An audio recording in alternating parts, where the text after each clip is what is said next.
Hi, this is Kevin Conroy, and you're listening to the Geekcast Radio Network. Why, hello there. Joker here, and I want to welcome you to the second annual Batman month here, inside the Poe Bag. Hey, wait, this is my 75th anniversary. Why does the Bat get all the attention? Where's the month dedicated to me? Anyways, this year, TFG1 Mike brings in Steve Megatron once again, Jeremy Fein and JT from Saskatoon as they discover the many facades of Batman. This year, we aren't going batshit crazy, but we are covering three very different Batman. Bruce Wayne in Mad Love, Terry McGinnis in the Batman Beyond books, and Dick Grayson in Gates of Gotham. So tune into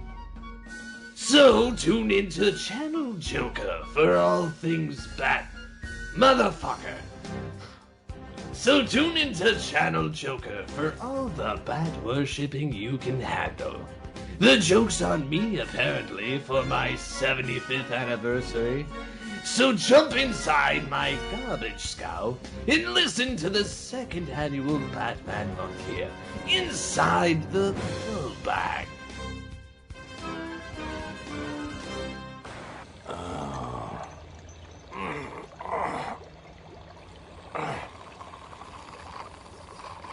Quinn. Oh, you're awake finally. The Joker. Where? It's just me, B-Man. No Joker, no gas bombs, no city in peril. Just you, that tank, and me. Why? To show Mr. J I could really pull off one of his plans. See, he could never get these fishies to smile. But then I had the bright idea of hanging the victim. That's you, upside down. That way, to you, it'll look like they're smiling. Clever? Brilliant. Yeah, I can tell you're less than thrilled. You know, for what it's worth, I actually enjoyed some of our romps. But there comes a time when a gal wants more. And now all this gal wants is to settle down with her lovin' sweetheart. You and the Joker? Right-a-rooney! I've never seen you laugh before. I don't think I like it. Cut it out! You're giving me the creeps! You little fool. The Joker doesn't love anything except himself. Wake up, Harleen. He had you pegged for hired help the minute you walked into Arkham. That's not... No! No! He told me things, secret things he never told anyone! Was it his line about the abusive father? Or the one about the runaway mom? He's gained a lot of sympathy with that one. Stop it! You're making me confused! What was it he told that one parole officer? Oh, yes. There was only one time I ever saw Dad really happy. He took me to the ice show when I was 7. Circus. He said it was the circus. He's got 1 million of them, Harley. You're wrong! My bud does love me! He does! You're the problem. And now you're gonna die and make everything right. Except he'll never believe you did it. Huh? Sure he will. How's Joker gonna know I'm really gone? All those fish will leave are scraps of bone and cloth. Anyone can fake that. True, you've got my belt, but it's not the same as a body. He'll never buy it. Boring, lame, not funny. Been done. To Riddler. What? Harley? Oh, where the heck have you been? Oh, yeah. Batman, eh? Oh, you don't say. You have who tied up where? Alright, folks, this is the final release for the first week in May, and this is going to be kicking off our annual Batman month, and no, we're not going to have 13 podcasts this time around like last year, but last year was Batman's 75th anniversary, so you're lucky I didn't do 75 podcasts in 1 month. But then again, Steve probably would have killed me. So, I am TF2 and Mike. Welcome to the Pull Bag. Joining me is Steve Megatron. Hello. Hello. And Jeremy Fein. Hello. Hello. And we are here because we need to go to the dentist as much as we hate those checkups. And we are going to be talking about the comic book version of The Batman Adventures Mad Love. We are only talking about the Mad Love issue. We're not talking about the entire collection that DC put out. Mad Love obviously is an episode of Batman the Animated Series. This is its comic adaptation, I guess would be the best point of phrase. This came out first, actually, before the episode in season. Oh, did it? Yeah. Yeah, what happened was, I believe this came out like 93, 94, and then because it was so popular that by the time the animated series had started with its fourth and final season, people were asking, do an adaptation of Mad Love. It was either that or a radio drama. There's even a motion comic. But the less we talk about that, the better, because it's not with any voice actors that I'm familiar with, and it was really one of the worst line readings ever. Right. So this is episode 106 of the Pull Bag, and this is going to kick off Batman month. We're going to have 4 episodes. We're going to have this one, which obviously is Bruce Wayne as Batman. Next time around, Steve and I are gonna continue our Batman Beyond coverage, where we talk about Terry McGinnis and Bruce Wayne and all that stuff 65 years in the future. After that, Steve and I will come back with more Batman Beyond when we talk about Justice Lords Beyond, which is a very, very awesome part of the Batman Beyond 2.0 storyline with Kyle Higgins on writing. And then to wrap up Batman month, we're gonna get our dicks out. Sorry, folks. Oh, thank you. Had to be said. I don't sword fight. Yeah. We're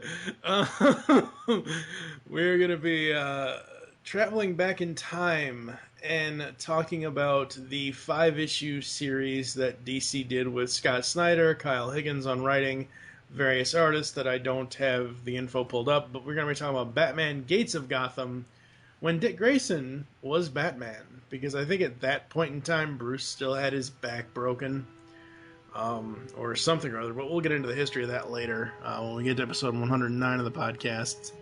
So, that's what's going to be happening this year in Batman month, so we're going to take a quick break, come back with Mad Love after this. Hi, this is Lauren Lester, and you're listening to the Geekcast Radio Network.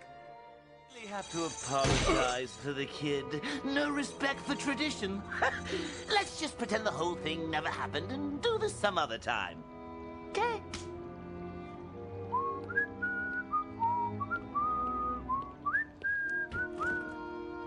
Then again, this is a rather rare opportunity. You know what they say? A bat in the hand is worth 2 in the belfry. I guess you're going out on a laugh after all.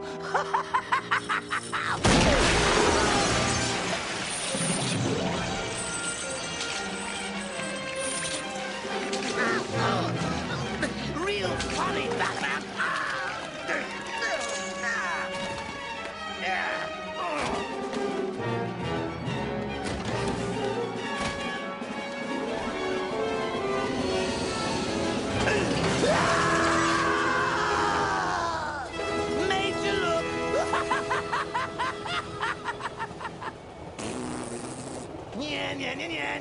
She almost had me, you know. Arms and legs chained, dizzy from the blood rushing to my head. I had no way out other than convincing her to call you. I knew your massive ego would never allow anyone else the honor of killing me. Though I have to admit she came a lot closer than you ever did. Puddin'. Alright, folks, we are back, and we're going to be talking about Mad Love. Did you see the episode first, or did you read this first, Jeremy? I actually didn't know that this was a graphic novel or a comic because I was at my local comic book store, and I think I did see like some sort of cover of the Batman Adventures, and I really didn't care too much about the comics, so I just, brushed it off. And then one Saturday morning, Batman Adventures was on, and it was on, I think, about 11:30, and I saw this episode, and when Batman first aired from 92 to whenever, I wasn't that much of a fan. I was in college at this point. It wasn't until it started to rerun on Cartoon Network, but I watched the episode, and I just remember having a lot of problems with the character, because I was taking psychology at the time and learning about breaking confidentiality, and I was writing all these rules for extra credit and using the Batman characters, and I ended up getting an A in the class of what Harley was doing and what she shouldn't be doing, talking with her clients. But I have to say, for a Saturday morning cartoon show, it was the most intense because, A, it did discuss domestic violence, which was something that you didn't see in a Saturday morning cartoon show. It had blood. I mean, we saw her bleed. And not to mention the fact, this was the first time that we get some sort of origin on Harley, because she started off as a henchwench, and she started off being on the one hand side of a fist fight, but we finally, I think in season 3, it's mentioned that she was a psychiatrist, but then we finally find out what made her turn. And it was on one hand interesting, but on the other hand, I still felt that a little of Harley went a long way. It wasn't until the New 52 that I got into this character, because it's kind of like after this episode, it just kind of would continue going back on basics where she would just keep getting smacked around. So I didn't care too much about Harley then as I do now. But it was just always hard to watch those old episodes because of what happened with her, like how she kept taking the abuse. Yeah. I'd say for me with Harley, I liked her. I loved her in this episode, but where I really enjoyed her is when she shows up in World's Finest, and then obviously Return of the Joker, in the flashback scene for Return of the Joker. And I don't know, I've always loved the animated version of Harley. Steve, what about you? When did you, because this is the first time I've ever read this. I had seen the episode, but I had never read it before, so what about you, Steve? What happened with you first? Was it the comic or the show? It was the show, actually. Around that time, I really wasn't collecting comics all that much. I mean, I was, but it had become one of those things that I'd kind of fallen out of. But I definitely caught the episode first. Really enjoyed that. I don't think I caught the actual graphic novel of it until the early 2000s, and was able to read it online. And there is a lot more expanded content in the graphic novel compared to the episode, but that's to be expected, being that it's translated to that. But you have to admit that the writing of this graphic novel and even the episode is just pure genius. And it's really the first time you've seen something from the comic really go like an original character get translated to a TV show. Right, yeah. That's very true. I really dug this. I thought this was really cool. First of all, like I said, I love the episode. And I found this a little jarring. I mean, it starts off like the episode starts off with Commissioner Gordon at the dentist, and it's got some really, really stunning visuals. Like the scene, the panel where Joker's like, everything will have to go. You know, that's a really awesome looking panel. But, you know, I don't know. It just... I think the episode nailed the emotions more than the comic does. Yeah, I'm glad that the whole "that's a real gasser" line, and then him saying, "I give the punchlines around here." Got it? I'm glad that is in here and also in the cartoon as well. I don't remember there being a grenade in the show when Joker leaves was I don't remember him throwing a grenade on top of Gordon. Because in this he throws, he says, keep flossing and watch those in-between meal snacks, and he throws a grenade on top of him here in the comic. I don't remember what he did in the animated series because I haven't seen that episode. The grenade. The what, Jeremy? The grenade, yeah, I think it had something to do with the episode that, because in the episode, Joker says something about "May the floss be with you," so I think he just, like, takes it as a distraction. I don't think he throws it so much on Jim's lap as he just picks something up and throws it away. Yeah, but I think he threw something, but I don't think he, in the show, I don't remember him throwing a grenade in an explosion. I would have remembered that. So, you know, we end this first part of the first scene of this issue with Jim saying, I really hate these Jackups. We go back to the Batcave. We see a beautiful shot of the Batmobile.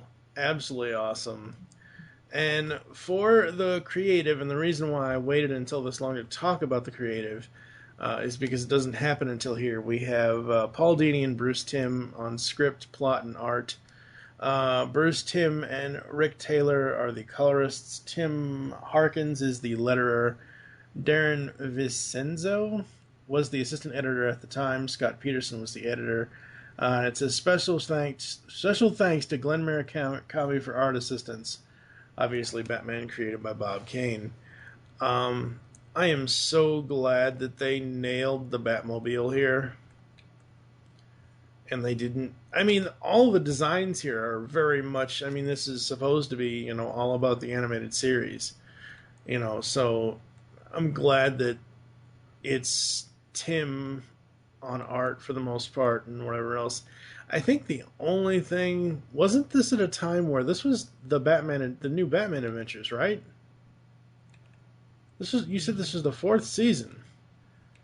Well, so, the new Batman Adventures, started season 4, I think, in 97, 98, as I recall. Right.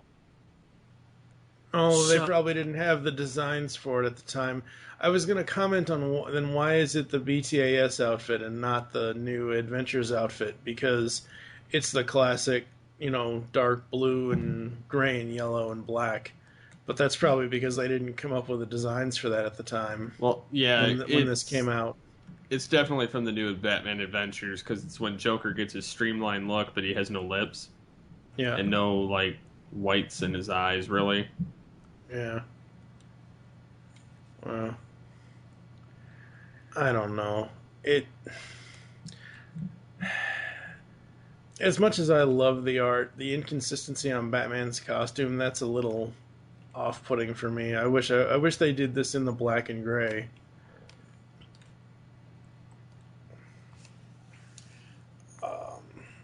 Overall, I love this issue. I mean, I love the episode more, but I do love this issue, and it's interesting to see it in comic form versus in cartoon form.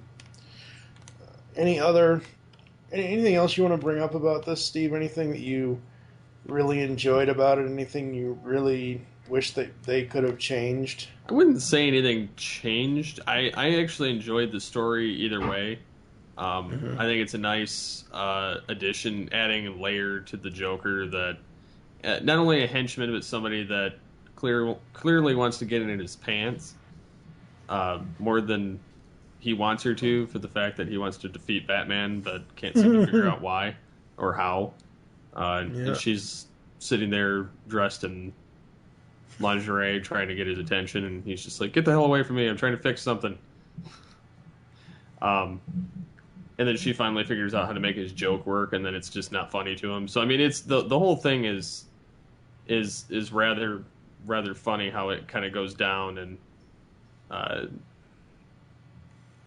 having everything just backfire on Harley, and the Joker just basically kicks everybody's ass and actually lets Batman go, which is kind of different. Yeah.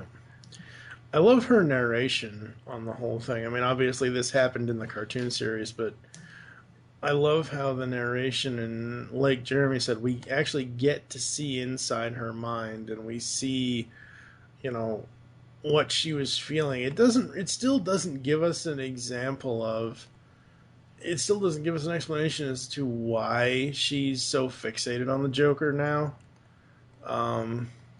Why do? But, okay.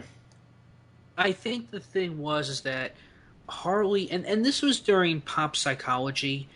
I think, and I'm going to go with the episode that Harley admits that the only reason why she became a psychiatrist is because she wants to do a book on Gotham's rogues, and I guess she's hoping to cash in on Joker.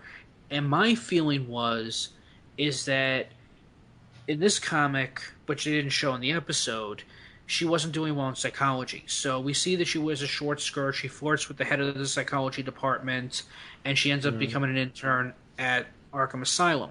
I'm assuming she's going to use her womanly charm to seduce Joker, and all of a sudden Joker starts telling her things that apparently, no other psychiatrist knew about. Now, even in the motion comic, and I think in this graphic novel, it's discussed that she just doesn't set up a meeting with the Joker right away. It has to take at least 3 months before she's able to get the permission to interview him. And I think what happens is that because, as Batman says, Joker sees Harley as hired help as soon as she walked in the door. It's all about who's playing who and who's outsmarting who. And the joke really is Harley somehow outsmarted Joker and Batman. Because Harley found out how to get a joke to work. She captured Batman. She came close to killing Batman. And that, of course, pisses off Joker. And that's what it's all about, that she is a lot smarter than we take her for. She's not just this bubbly blonde that, has that squeaky voice. And that's what it comes down to. But the thing is, Harley becomes infatuated with the Joker for a couple reasons. And then again, I don't want to go too much New 52 because we're not going to discuss that. No, so this is DC Animated Universe. This is not New 52. Yeah, so for DC Animated, my thing was, and this was discussed in the Season 4 documentary, that Harley loves the Joker because she seems to be that girl that loves the dumb jock for whatever reason. She, it's a high school crush, and it's just an exaggeration on that crush. And I think it's just, she starts to become addicted to his chaos. And I guess whatever home life she had, she's enjoying this. And secretly, she's going to jot everything down and put it into a book. But she just ends up doing what most psychiatrists or clients do. Sometimes the client will fall in love with the psychiatrist or vice versa. It happens a lot. And unfortunately, it's all about manipulation. And that's what it keeps going around and around and around with. It's like, who's really manipulating who? True. Very true. I love the breakdown of Harley after she captures Batman, and I love the exchange for them. When she's like, all I want to do is settle down with my pudding, and Batman's like, what, you and the Joker? Right-a-rooney. And then he just starts laughing, and she's like, cut it out. You're giving me the great... I love that whole scene. And I love Conroy's inflections in the show when he's like, you little fool. It's just absolutely amazing. And, in the comic, he goes on to tell her why the Joker would never believe her and whatever else. And so she calls him up. And, Joker, poor Joker. I mean, I know this is a Harley-centric story, but having the Joker be a background character is just hilarious. It's almost more funny than half of his schemes in the DC Animated Universe. Just because Batman is right. Joker has peaked at this point. And we see him, in the comic, boring, lame, not funny, been done to Riddler. And, the phone rings and rings, and, he goes on and on and on and on and on. He's like, oh, Harley, Where the heck have you been? Oh, yeah, And then just, I wasn't sure how they were going to draw the scene where you have who tied up where. Oh, God. I love this. Simply amazing. And I love his thought bubbles about the villains, what they'll say. And if, like Jeremy said, if you think about it, this is pretty damn tragic. Because she's trying her best, to help him, but she, as Steve said, she just doesn't get it. It's not a good thing that it's kind of like the Joker's eulogy, in The Man Who Killed Batman. It's, the Joker has to be the one to do it. It just is. I'm glad I finally got a chance to see the comic. I think it's a really, really fun look at it without it being animation. Steve, what about you? What are your, overall closing thoughts here? I would say it's definitely a necessary part of the Batman the Animated Series comics, as well as just any of the Batman comics in general, just because, one, Paul Dini wrote it, two, it adds kind of that new element to the Joker's story and kind of adds growth. True. Instead of just the typical Joker does this, Joker does this, Joker does this, it adds that extra element, which pretty much from then on out, she followed him everywhere. Yep. Until they went back to the comics. Yep. And, I love it more in the cartoon series, but I love how they've drawn and shown the train sequence here, where Batman's explaining what Harley had done to him. And he goes on to say, though I have to admit, she came a lot closer than you ever did, Puddin'. And it just sends the Joker into a complete rage. And I love the art in here, how, they do the all red background and the Joker's gurring and Joker's all white. Batman's like in a shadow of black and white and Joker's just jumping at him. And these two have such an amazing emotional, psychological, physical fight, not just here, but throughout their entire storylines, for over 75 years now. They really are each other's best and worst enemies. Yep. Absolutely love it. So I think, Jeremy, did you have any final thoughts you wanted to impart on the listeners before we close this one out? Well, the one thing I really love is when Batman calls Joker pudding in this comic. I just love his face that he gives. I mean, this would be a great internet meme. But the other thing that I also appreciate is that what would happen if you had a Jokerless story but still talked about him? Because, the problem is so many people are infatuated with the Joker, but God forbid if he's not in a story, nobody cares. And this one kind of had its cake and eat it too. And I do love the ending, how you think Harley's going to change, and then Joker just gives her like a get well card. And I think in the cartoon, and I'm not too sure, but I think the way it ended, somebody came in to give the flower, and it was someone in the shadows, and I could have sworn it was Joker that came in to drop the flowers and walk away. I don't think it was. I'd have to go back and watch it. But all in all, it's probably one of the greatest, most the best love stories are the most tragic. So this is the greatest love story between not only Joker and Batman, but Joker and Harley. So it's a nice little three-way. Okay, now that Jeremy's taking the show down another deep rabbit hole, where can the people find you online, sir, to interact with you, Jeremy? Twitter, Hanukkah Outcast, Facebook, Hanukkah Outcasts, iTunes, Hanukkah Outcast, and of course, Geekcast. You can find me in the syndicated shows. All right. What about you, Steve? You can find me on the Twitters at SCP21. You can also find me weekly on Altered Geek Unlimited and on the website geekcastradio.com. All right, coming up next week, folks, we're going to get rewired with Batman Beyond 2.0. So, till next time, make your great escape into comics, and we'll see you then. You've just heard the latest episode of The Pull Bag, the GCRN's comic review and discussion podcast. There are several ways to get in touch with us and leave feedback for the show. You can visit the website, geekcastradio.com, where you can comment on the episode and all of our different podcasts.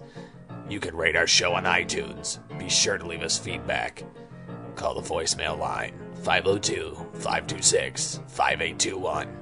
Please remember to tell us the show you were leaving the message for, and your name.